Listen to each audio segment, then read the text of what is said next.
Have you ever found yourself going after something or going after a new goal? You got super fired up. You were really excited about it. Maybe you went to an event or you read a book and you're like, okay, this is the time. I'm going to lose the weight, or I'm going to stop smoking, or, gosh darn it, in my business, I'm going to go after this with everything I have, full tenacity, all in, full energy. I'm going to get up earlier. I'm going to work later, and I'm going to hustle. And then you do, and you start to lose the weight, and you stop smoking cigarettes, and you start to make more sales, and your business is getting better. And then all of a sudden, it just stops.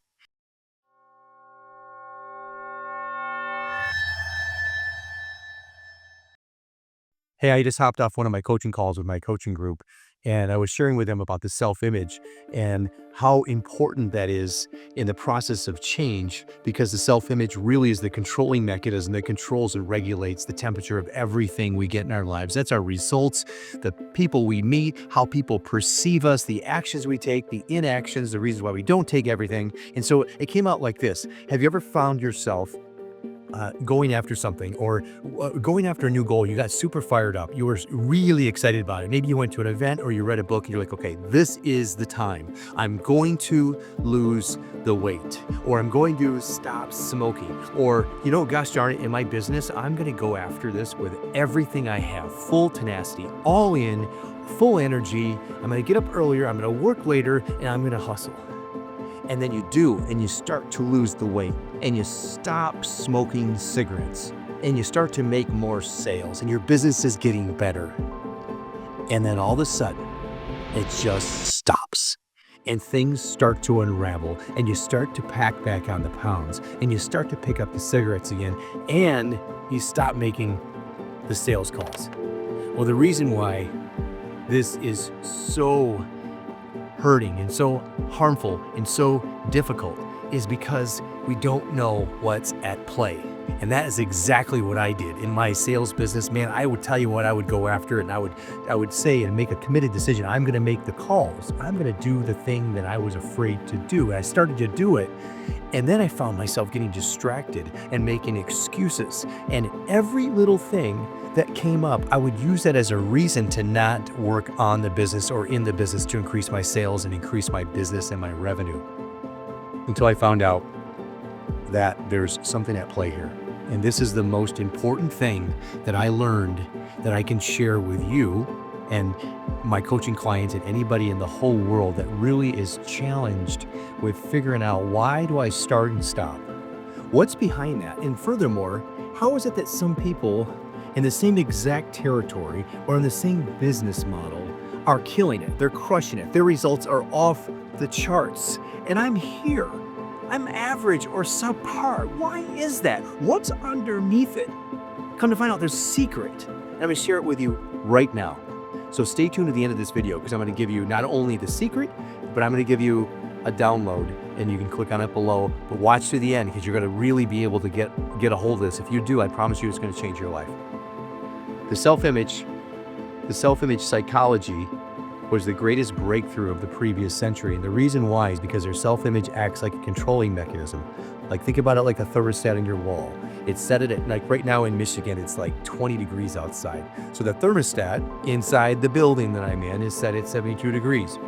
If someone opens the front door, all the windows, the cold air rushes in, and it picks up the deviation between the temperature in the room and the new temperature, and that thermostat kicks it up. And the thermometer, needs to be in a homeostasis place, meaning it needs to stay regulated. That's what the job is of that device on your wall. There's a setting there.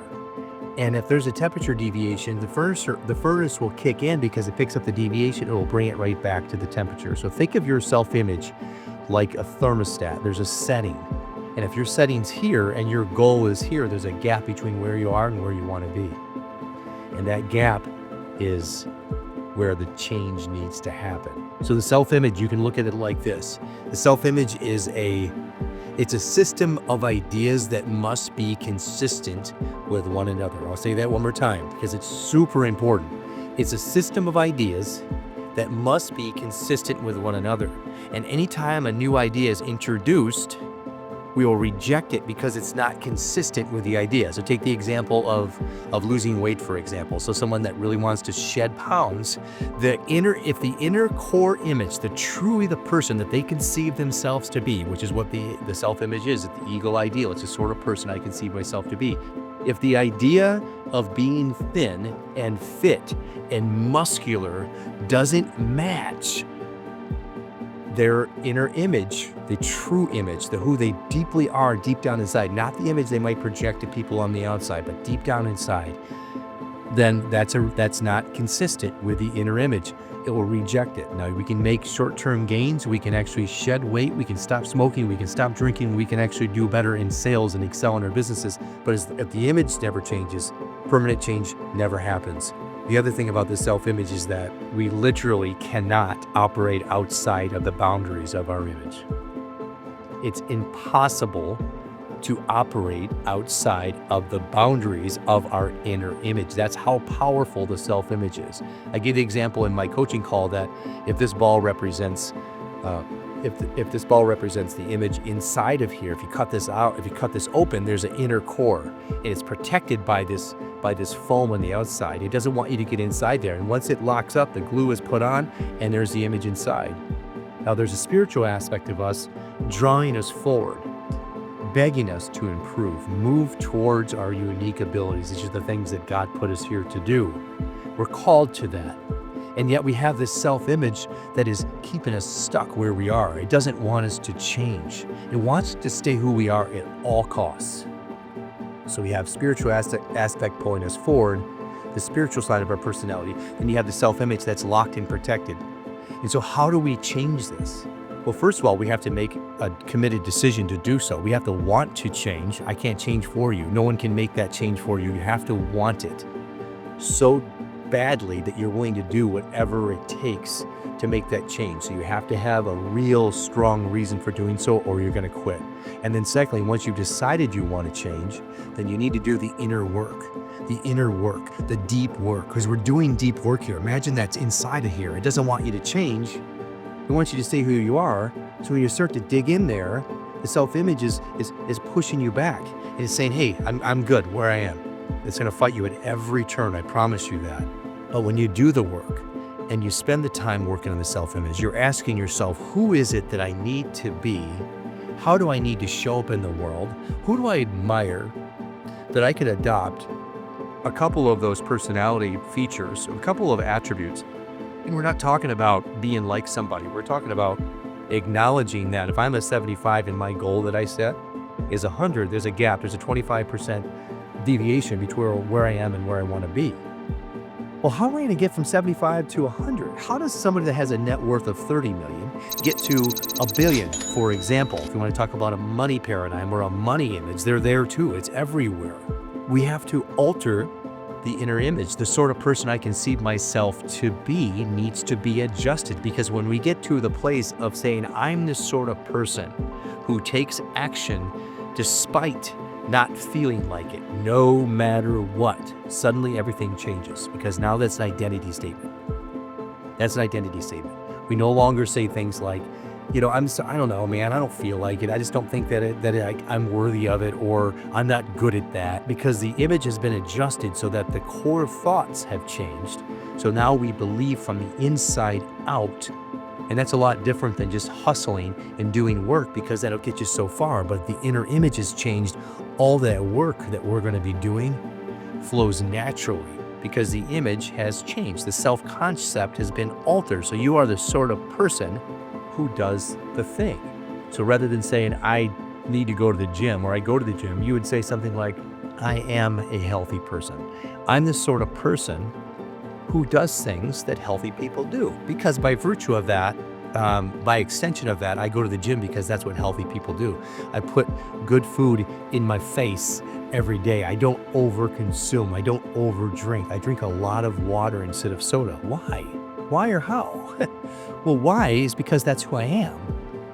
And how is because it's a byproduct of the image. Are you getting this? Are you understanding this? So when you talk about the weight loss, for example, if someone were to take diet pills or do a diet solution without doing the inner work and changing the core of who they are, That is an inconsistent way of doing it because you're using a doing solution for a being, B-E-I-N-G problem. It's a being problem. You see that? It's like when someone comes into a lot of money. They won the lottery. They won $5 million, whatever it is. Then they lose it all within 2 or 3 years. What's up with that? Wait a minute. They got $5 million or $10 million, whatever the big payout was. And then they lose it. Why is that? It's because the inner image, the sort of person they conceive themselves to be, didn't align with being a multimillionaire. They had the mindset and the self-image of somebody who was just getting by. And when you're just getting by and you're handed $1 million, it slips through your hands like sand. The late and great Jim Rohn used to say, if someone gives you $1 million, if you're not a million, if someone gives you $1 million, you better become a millionaire so you get to keep the money. Do you understand what he's saying there? That's what Jim Rohn was talking about. He's talking about the self-image at play. It's everywhere. It's in every aspect. It's the homes we live in or don't live in. It's the cars we drive. It's the people that we attract to us or repel to us because our inner image is going to, that's how people are going to perceive us as being. And they either want to come closer to us and be a part of our experience, our businesses, buy our products or services from us, be around us if we're looking to attract a mate, or be repelled by us because if we are projecting an image of someone who's meek and little, they don't want to be around you because we all want increase. We all want to be with people that bring us up. We want to be with people that are confident. They want to be with people that believe in themselves because by extension, we can believe in ourselves more by being around that kind of person. I hope you're getting this. If this self-image conversation is resonating with you in a big way or even a little way, or if you're even more curious about it, because when I read Psycho-Cybernetics by Maxwell Maltz, automatically I was super curious about this topic. Then I became fascinated by it because then I started to realize, hey, all the problems I've had in my life thus far up to that point, heretofore, were a result of me not having a strong self-image. In some areas I did, in many areas I did not. And so that's why I lean into this one so much, is because I understand that I'm best positioned to help the people that I once was by learning this and sharing this like I have with you today. I put a link below for a self-image download. It's right from my coaching program. It's free to you though. If you want to learn more about the self-image, go ahead and click the link below, get the download, follow the exercises. And as I share with my coaching clients, I'm going to share with you right now, it's the writing that causes thinking, and thinking stirs emotions. You see that? Think, thoughts, feelings, actions, and those emotions cause us to take action. So if you don't do the exercises and you hear this video and you're not actually doing anything with it, put in your pen to paper. There's something magical about that. So when you do the exercises and you listen to this information, listen to this video again. Share this video with someone that you know needs to hear this today. I promise you, they call it the keystone of success or failure. There's a reason for that, because it's the blueprint for success or failure, because it could go either way. But the problem is that most people are actually using this the wrong way because they're not aware. They're lacking awareness of the self-image. They don't even know it's a thing. So how can you adjust or alter the state of the thermostat if you don't know it's a thing? So rather than adjust it because they don't know it's there, they just walk up to the wall and yell and scream and say, I'm tired of my life being the way it is. But all the while, the thermostat was there begging them to change it and adjust it. Doing the inner work. Get the download. Share this with someone that you love. Like this video so that more videos like this will pop up and become a part of your awareness when I do another video like it. And of course, reach out to me if you want to learn more about the self-image. Go out there and become intentionally the sort of person who your future self would want you to be. And that's really what we're talking about there, okay? Make it a great day.